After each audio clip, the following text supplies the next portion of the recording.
Ving, I've always been fascinated with audience etiquette. These days, so many people talk during movies or talk during plays.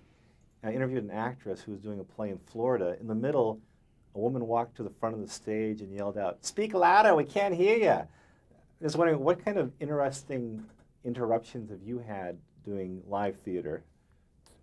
Well, I will say this. My experience has been an African American audience will let you know what they feel about you, be it positive or negative.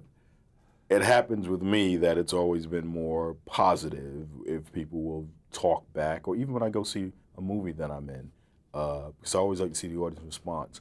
They'll talk back to the screen and what have you, and so I look at it as a barometer as far as where my work stands with the African American audience in general. And like most African American people probably don't talk back to the screen. But on a Friday night, a bunch of, 16-year-olds watching Pulp Fiction, they'll talk back. Okay. I got a question about getting recognized for different movies.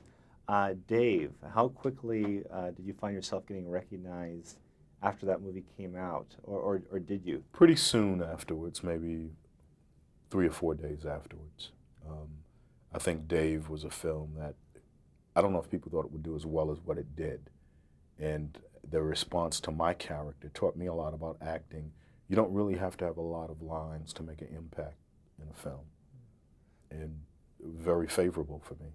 Well, turning to Pulp Fiction, was that like an incredible response from people? Yes, even in Europe, because while we were filming Mission Impossible, I'm with my wife, and we cross the street, and then about 15 kids are running towards us. They were about, 18, 19, and they're just running towards us. And I'm like, well, they're running by us, and they're running closer and closer. And they're yelling at us, but they're yelling, "Marcellus Wallace, you're bad, MF," right? And they want autographs or what have you.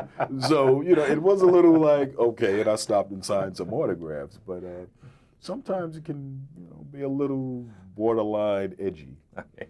Well, turning to dramatic training, your time at Juilliard, was that particularly gratifying time for you? Yeah, I think what Juilliard did was it offered me the tools to become a complete actor, to become a versatile actor. And I think that's why in my career now, I really haven't been pigeon-typed into one type of role. I think it's mainly because of my training. Now, turning to this movie, Striptease has been in the papers since the film was announced. I imagine a lot of tabloids would have loved to get on the set when this was being shot. What kind of special security did you see when they were shooting? Well, I remember you couldn't be allowed on the set, not so much the principals, but, they'd check bags for cameras and what have you. That's probably the major thing. And before you left, they would check bags for cameras and any sort of thing like that. So that's pretty much it. I imagine like a lot of films might have talent where egos are out of control, they make demands. In this film, of course, I'm talking about the monkey. How difficult a co-star to work with? I thought it was a great choice by Andy Bergman for me to have the monkey because I think it adds another quality to Shad. What type of man has a little monkey? It can add a little sensitivity. So, and at first I was like, I think Andy wasn't sure to use it, and I wanted him to use it for that fact. So the monkey was fun. The monkey's name is Yo. Now, with the strip scenes, crews are, for the most part, pretty professional people. Were they pretty blasé about the nudity on set after a while, or pretty much from the start? Well, I know some sets were closed during some of the numbers, but I think a lot of the extras were extremely professional, and I think that it created an environment where the girls could feel free stripping.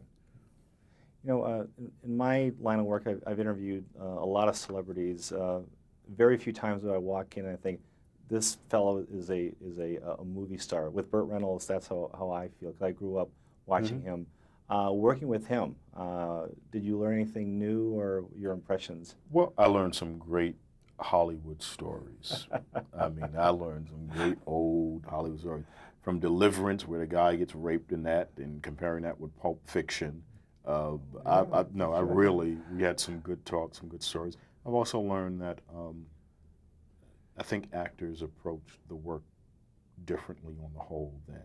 I think that, you had places like the Actors Studio, and so all these actors who are now quote unquote stars now, like Pacino and De Niro, these guys, they steadied with Lee Strasberg, and so you really had actors as opposed to personalities who become quote unquote stars, or athletes or singers who become quote unquote acting stars. So it was,